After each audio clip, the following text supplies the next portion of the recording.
Kita berdoa. Kami datang kepadamu ya Allah Bapa yang kami sembah di dalam nama-Mu yang kudus, Tuhan Yesus Kristus. Terima kasih Tuhan karena Engkau masih memberikan kami nafas kehidupan, kesehatan, dan juga hari ini untuk kami jalani. Kiranya Engkau selalu yang menjadi teman hidup kami ya Tuhan, yang akan selalu membimbing kami, yang akan selalu menyertai kami dan juga menolong kami. Dan pada saat ini ya Tuhan, firman-Mu yang akan kami terima, kiranya ini akan semakin menyemangati kami ya Tuhan, memotivasi kami untuk kami mencari apa yang menjadi kehendak-Mu di dalam kehidupan kami. Berfirmanlah Engkau kepada kami ya Bapa. Di dalam nama yang kudus Tuhan Yesus Kristus, kami berdoa dan bersyukur kepadamu. Amin. Jemaat yang dikasihi Tuhan kita Yesus Kristus, renungan firman Tuhan pada hari ini yang tertulis dari Jonasada ayat 2 atau Yunus 1 ayat 2. Borhat maho lao tu Ninive huta naboloni jala martik ting dopak hutai. Ainu ngapola mangaung-ngaung hajahaton nasida sahat tujoloku. Bangunlah, pergilah ke Niniwe, kota yang besar itu. Berserulah terhadap mereka, karena kejahatan telah sampai kepadaku. Demikian firman Tuhan. Kita tahu bahwa cerita Yunus yang lebih kenal di dalam pengenalan kita di saat kita sekolah minggu adalah seorang nabi yang dipakai Tuhan untuk menyerukan suara pertobatan kepada bangsa Niniwe. Dia adalah salah satu nabi yang berani memberontak kepada Tuhan ketika Tuhan memerintahkan untuk pergi ke sana, namun ia melawan Tuhan dengan alasan pribadi bahwa dia merasa itu semua akan sia-sia ia lakukan karena bangsa Niniwe adalah bangsa yang kejam, bangsa yang penuh dengan kejahatan. Tuhan tahu bahwa bangsa ini adalah bangsa yang kejam. Banyak sekali dosa yang dilakukan, namun kasih Tuhan ternyata lebih besar. Dan apa yang Tuhan inginkan adalah sebuah kebangkitan kerohanian di tengah-tengah bangsa Niniwe. Tuhan tahu bahwa kejahatan yang dilakukan oleh bangsa Niniwe itu sangat merusak apa yang sudah Tuhan ciptakan dengan sangat amat baik pada awalnya, pada mulanya. Namun di sini Tuhan juga tidak menginginkan kejahatan ataupun kekejaman yang dilakukan bangsa Niniwe itu tidak menghasilkan sebuah perubahan hidup. Oleh sebab itu Tuhan memberi hukuman. Di dalam teks firman Tuhan pada saat ini ada yang menguatkan kita bahwa kasih Tuhan lebih besar sekalipun di dalam Ia memberikan hukuman kepada manusia bagi yang benar-benar tidak ingin berubah dan tidak ingin bertobat. Disinilah peran Yunus sangat dibutuhkan dan Tuhan memerintahkan Yunus untuk melakukan apa yang menjadi kehendak Tuhan. Dalam firman Tuhan pada hari ini yang mau diingatkan kepada kita, terlalap di bagasan dosa. Kita terbiasa dengan kelakuan dosa ataupun mentoleransi apa yang menurut kita sesuai dengan kelemahan kita. Menjadi perenungan bagi kita pada hari ini berbicara tentang dosa atau kesalahan. Terkadang kita memikirkan jikalau sesuatu hal yang menurut pemikiran kita itu bisa ditoleransi, ya itu bisa kita jadikan untuk alasan membenarkan diri. Namun dosa-dosa yang menurut pemikiran kita dari hal yang sederhana itu akan menjadi hal yang besar dan akan membuat kekejaman bagi diri kita. Dan di dalam hal ini Tuhan tidak menginginkan itu, karena Tuhan sangat menginginkan kita untuk tetap hidup di dalam kasih-Nya. Dan pada saat ini Tuhan memberikan kesempatan kepada bangsa Niniwe untuk menghidupkan kembali spiritualitas mereka, untuk membangkitkan kembali kerinduan mereka akan Tuhan dan meninggalkan pergi untuk urusan-urusan yang tidak berhubungan dengan spiritualitas kepada Tuhan, yang tidak berhubungan dengan apa yang menjadi kehendak Tuhan.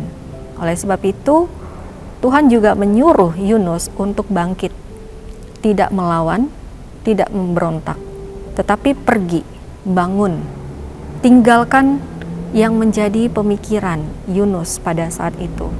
Menurut pemikiran Yunus, itu akan menjadi sia-sia karena bangsa Niniwe adalah bangsa yang sangat kejam dan juga dosa mereka mungkin sudah berlarut-larut.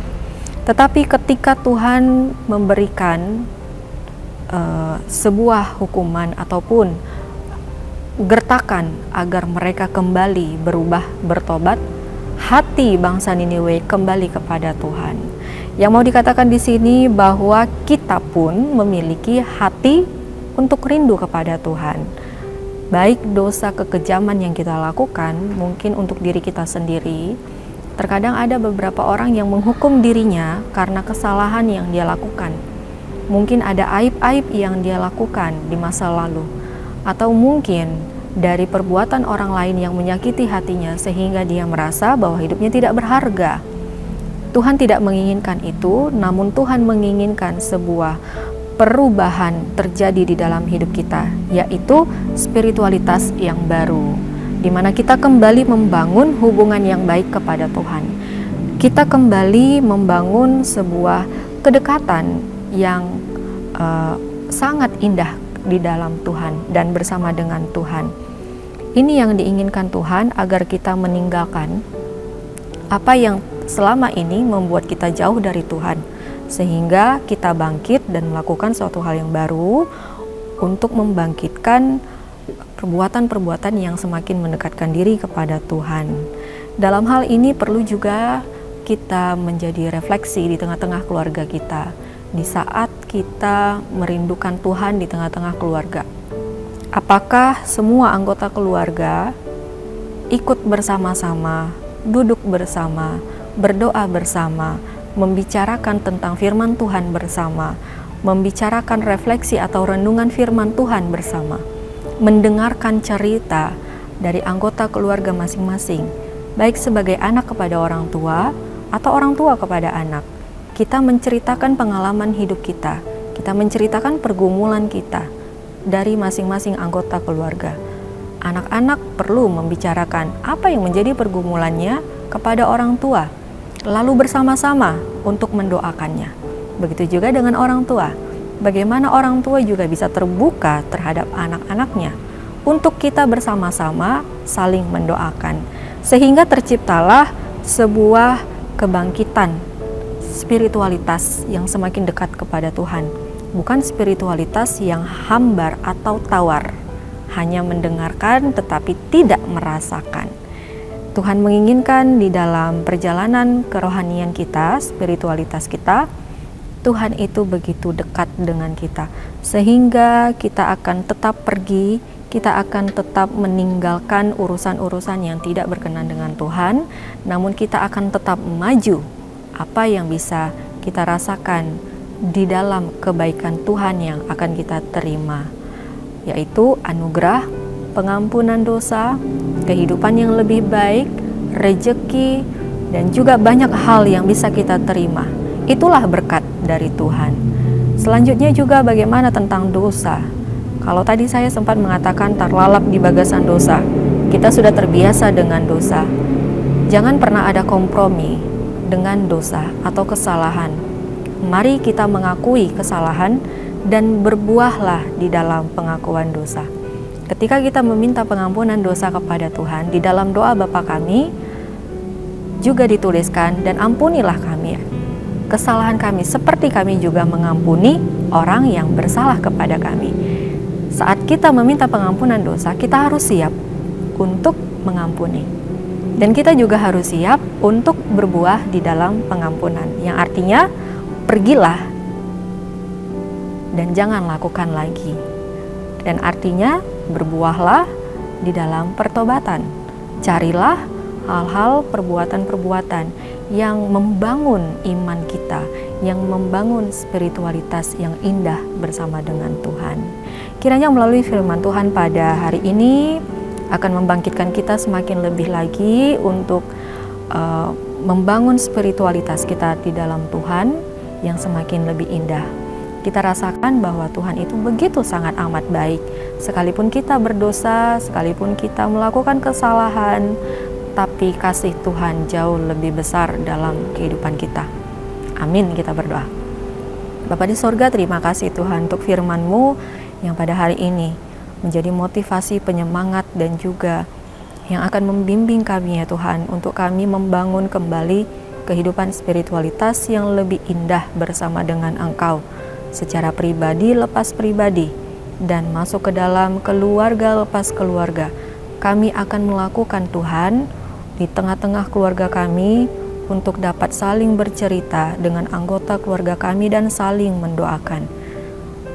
Ajarlah kami ya Bapa, sebagai orang tua, untuk tetap setia mendoakan anak-anaknya dan tetap setia mendengarkan cerita anak-anaknya ya Tuhan.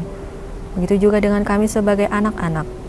Ajarlah kami untuk kami bisa terbuka terhadap orang tua kami dan juga meminta doa kepada mereka untuk apapun yang kami harapkan, baik itu cita-cita, baik itu jodoh, baik itu harapan, segala apapun Tuhan, pergumulan pribadi, pencarian jati diri. Namun ajarlah kami ya Tuhan sebagai orang tua dan sebagai anak, untuk kami terlebih dahulu memahami dan memaknai bentuk spiritualitas yang indah bersama dengan Engkau, sehingga itu mengalir di dalam diri kami dan juga berbuah di tengah-tengah keluarga kami. Kiranya jemaat-Mu yang mendengarkan firman-Mu pada hari ini, mereka akan semakin terberkati secara pribadi lepas pribadi, keluarga lepas keluarga. Setiap anggota keluarga ya Tuhan mengalami perubahan untuk menghidupkan kembali spiritualitas kedekatan bersama dengan Engkau. Duduk bersama-sama ya Tuhan untuk mendengarkan firman-Mu, bercakap-cakap tentang apa yang sudah Engkau berikan di tengah-tengah keluarga kami masing-masing. Itu semua akan menjadi ingatan bagi kami ya Tuhan, bahwa begitu besar kasih-Mu dan begitu kecilnya kami ya Tuhan di hadapan-Mu, begitu rapuhnya kami di hadapan-Mu, begitu banyak dosa yang kami lakukan, sehingga kami tetap berjuang untuk berbuah di dalam pertobatan. Pengakuan dosa yang kami minta kepadamu ya Tuhan, itu yang akan menolong kami agar kami meninggalkan segala apapun yang menjadi kekejian di hadapan-Mu dan mengejar ke depan apa yang akan menjadi berkat yang akan Kau berikan kepada kami. Inilah doa permohonan kami ya Bapa, sempurnakanlah segala sesuatu. Kiranya Engkau juga ya Tuhan yang memberkati jemaat-Mu yang telah mendengarkan firman-Mu, dan juga yang berulang tahun ya Tuhan, serta juga yang saat ini